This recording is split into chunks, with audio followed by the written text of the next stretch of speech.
Hello friends, मैं advocate Wasim Ahmad एक बार फिर आपके साथ जुड़ा हूं और एक अहम जानकारी आपके साथ शेयर करने आया हूं, जो कि हालिया दिनों में काफ़ी चर्चाओं का विषय बन चुका है और काफ़ी कन्फ्यूज़न का भी विषय बन चुका है। और ये विषय है वक्फ अमेंडमेंट एक्ट 2025। इसके बारे में मैं आपको बताना चाहता हूँ कि इसमें जो अमेंडमेंट हुआ है और उससे रिलेटेड काफ़ी लोगों को कन्फ्यूज़न है कि क्या अमेंडमेंट हुआ है, उसमें क्या जोड़ा गया है, क्या हटाया गया है। और मेन जो इसमें कन्फ्यूज़न है वो ये है कि लोगों में ये कन्फ्यूज़न है कि किस प्रॉपर्टी को वक्फ में रजिस्टर्ड करना है और किस प्रॉपर्टी को नहीं करना। तो मैं इस वीडियो के माध्यम से आप लोगों को ये सब क्लियर करूँगा एक एक करके। जो कि मैं सबसे पहले शुरू करूँगा इस एक्ट के नाम से। ये एक्ट पहले था वक्फ एक्ट 1995। फिर ये अमेंडमेंट हुआ अभी, जो कि 2025 में हुआ, और इसका नाम कर दिया गया वक्फ अमेंडमेंट एक्ट 2025। इसमें कुछ सेक्शन जोड़े गए, कुछ निकाले गए और कुछ और भी बदलाव किए गए, जो कि मैं इस वीडियो में नहीं बता पाऊँगा क्योंकि वीडियो ज़्यादा लंबी हो जाएगी। इसलिए कुछ अहम जो इसमें अमेंडमेंट किया गया उसके बारे में मैं आपको बताऊँगा। तो सबसे पहले मैं आपको बताऊँगा, इसमें सेक्शन 3C जोड़ा गया, जिसमें ये बताया गया है कि अगर कोई गवर्नमेंट प्रॉपर्टी इस एक्ट के बनने से पहले या बनने के बाद वक्फ बोर्ड के द्वारा ये डिक्लेयर कर दी गई थी कि ये वक्फ प्रॉपर्टी है, तो वो प्रॉपर्टी जो गवर्नमेंट प्रॉपर्टी है वो वापस गवर्नमेंट प्रॉपर्टी में तब्दील कर दी जाएगी। और उसको तब्दील करने का जो प्रोविज़न है वो होगा, स्टेट गवर्नमेंट एक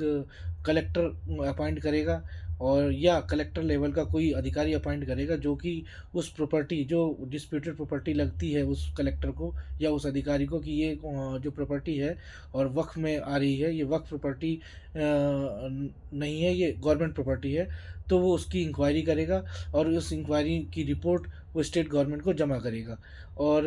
उस इंक्वायरी के आधार पर जो स्टेट गवर्नमेंट है उसे डिक्लेयर कर देगी कि ये वक्फ प्रॉपर्टी नहीं है, ये गवर्नमेंट प्रॉपर्टी है। इट मीन्स कि जो पहले वक्फ में डिक्लेयर कर दी थी कि ये प्रॉपर्टी जो गवर्नमेंट प्रॉपर्टी है ये वक्फ की प्रॉपर्टी है, वो कैंसिल हो जाएगी, वो वापस गवर्नमेंट प्रॉपर्टी मानी जाएगी। अब आते हैं, जिस पे मैं ये को एक चीज़ और बता दूं, अब ये जो सेक्शन 3C है, जिसमें गवर्नमेंट प्रॉपर्टी को वक्फ प्रॉपर्टी से निकाल देने का प्रोविज़न दिया गया है, इस सेक्शन पे अभी ऑनरेबल सुप्रीम कोर्ट ने स्टे लगाया हुआ है। अब आते हैं section 3(1) clause are. Section 3 sub section 1 और क्लॉज आर, उसमें ये बताया गया कि कौन व्यक्ति, कौन आदमी अपनी प्रॉपर्टी को वक्फ में दे सकता है। तो उसमें ये प्रोविज़न दिया गया है कि अगर कोई व्यक्ति पिछले 5 साल से, जब वो अपनी प्रॉपर्टी को वक्फ करना चाह रहा है उस दिन से पिछले 5 साल तक उसने अगर मुस्लिम धर्म को फॉलो किया है, तो ही वो वक्फ अपनी प्रॉपर्टी को वक्फ कर सकता है। तो इस पे भी ऑनरेबल सुप्रीम कोर्ट ने अपनी नाराज़गी जताई और कहा कि ये सेक्शन तब तक लागू नहीं होगा जब तक कि राज्य सरकारें इस पर ये एक नियम ना बना लें कि ये कैसे डिसाइड हो कि कोई व्यक्ति पिछले 5 साल से मुस्लिम धर्म को फॉलो कर रहा है। तो इसमें कन्फ्यूज़न होगी कि ये कैसे पता लगेगा कि कौन व्यक्ति पिछले 5 साल से मुस्लिम धर्म को फॉलो कर रहा है। तो पहले राज्य सरकारें एक नियम बनाएं जिससे ये पता लग सके कि कौन व्यक्ति लास्ट 5 ईयर से मुस्लिम धर्म को फॉलो कर रहा है, तभी वो ये वाला सेक्शन आगे देखा जाएगा कि इसे लागू किया जाए कि नहीं। तो अभी तक तो कोई राज्य सरकारों ने इस पे कोई काम नहीं किया है, तो तब तक इस सेक्शन पे भी स्टे रहेगा, जो कि सेक्शन 3 सब सेक्शन 1 और उसका क्लॉज आर है। अब आते हैं पुराना जो एक्ट था वक्फ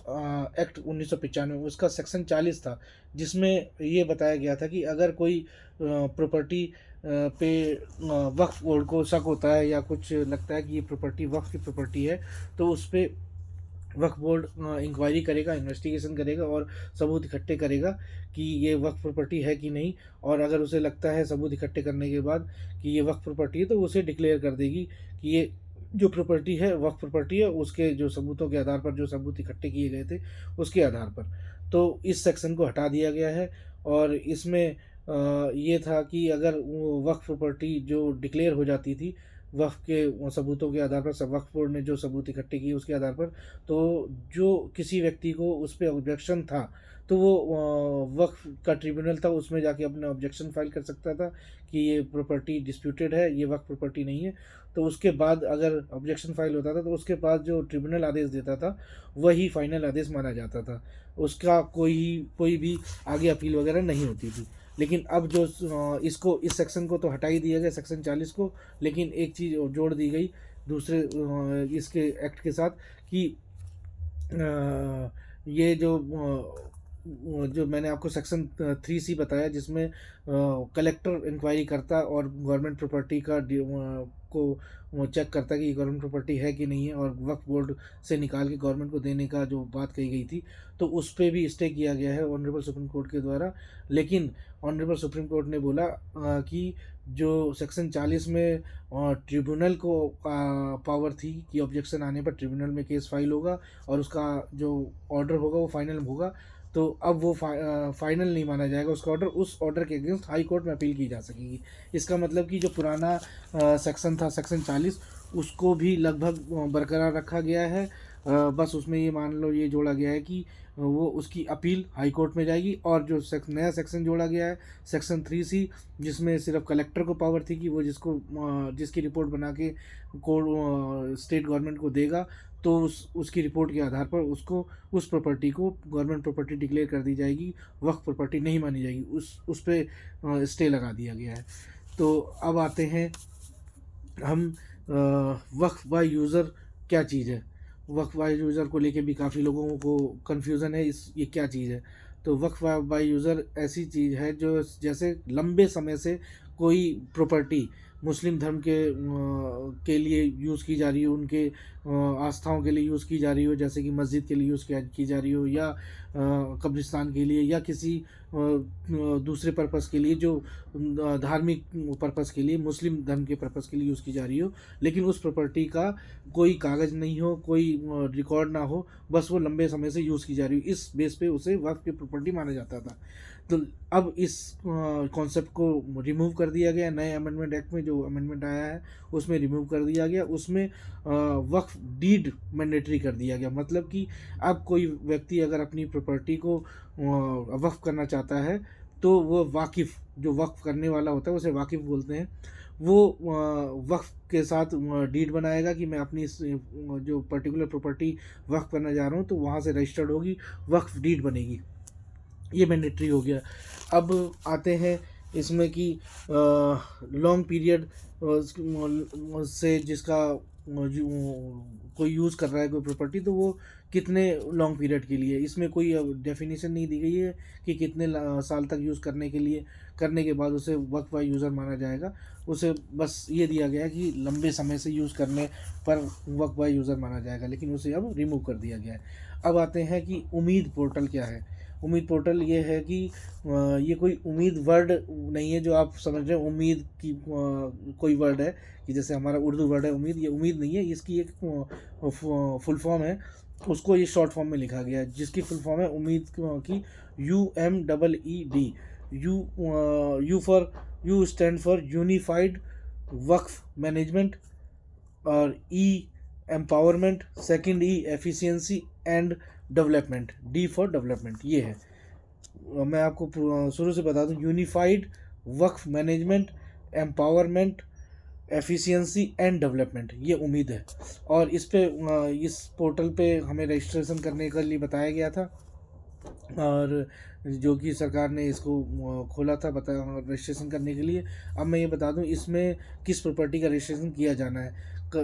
इस उम्मीद पोर्टल पे सिर्फ उसी प्रॉपर्टी का रजिस्ट्रेशन किया जाएगा जिसके पास जो लंबे समय से तो यूज़ की जा रही है मुस्लिम धर्म के बेनिफिट के लिए, मुस्लिम धर्म को जो भी चीज़ें होती हैं मुस्लिम धर्म के उससे रिलेटेड, उसके लिए, उस पर्पज़ के लिए यूज़ की जा रही हैं। तो और लेकिन उस प्रॉपर्टी का कोई कागज़ नहीं है, तो ही उस प्रॉपर्टी का रजिस्ट्रेशन होगा। और अगर आपकी कोई मस्जिद है, कब्रिस्तान है, और उस पर्टिकुलर प्रॉपर्टी का कोई सेल डीड है, कोई मालिक है उसका, तो उस प्रॉपर्टी का रजिस्ट्रेशन करने की ज़रूरत नहीं है। हाँ, एक बार मैं दोबारा बता देता हूँ, लोग इसी चीज़ पे कंफ्यूज हो रखे हैं कि हमारी तो मस्जिद का रजिस्ट्रेशन है, हमारे कब्रिस्तान का रजिस्ट्रेशन है, सेल डीड है, रजिस्ट्रेशन मतलब सेल डीड है, जो वो जिसे बोलते हैं रजिस्ट्री, बैनामा, अगर वो है तो आपको ज़रूरत नहीं है रजिस्ट्रेशन करने की। आपकी अपनी वो पर्सनल प्रॉपर्टी है, वो बाद में आप उसको वक्फ बोर्ड में देना चाहते हो तो वक्फ से आप रजिस्टर्ड करवा सकते हैं, जो कि वक्फ डीड बनती है, जिसे वक्फ बाय डीड के थ्रू आपको वक्फ करने का एक अधिकार मिल जाता है। तो इससे ये क्लियर हो जाता है, ये भी ठीक है कि भाई आप कोई भी चीज़ प्रॉपर्टी वक्फ कर रहे हो तो वो लिखित में आ जाता है, ये भी बहुत अच्छी चीज़ है। तो अब ये सारी चीज़ें आई होप कि आप लोग समझ गए होंगे। जहाँ तक उम्मीद है कि मैंने जो समझाया वो काफ़ी हद तक समझ में आ गया हो, क्योंकि मैंने रिटर्न में भी लिख लिया था अपने पास। और इस एक्ट के जो सेक्शंस हैं वो मैं इंशाल्लाह आपको आगे भी बताता रहूँगा एक एक करके, जिससे आप लोगों को इस पे एक सीरीज़ बनाऊँगा, उस पे आपको पता लग जाएगा कि कैसे कैसे क्या है, इस एक्ट में क्या अमेंडमेंट हुआ है, क्या निकाला गया, क्या इंसर्ट किया गया। Thank you.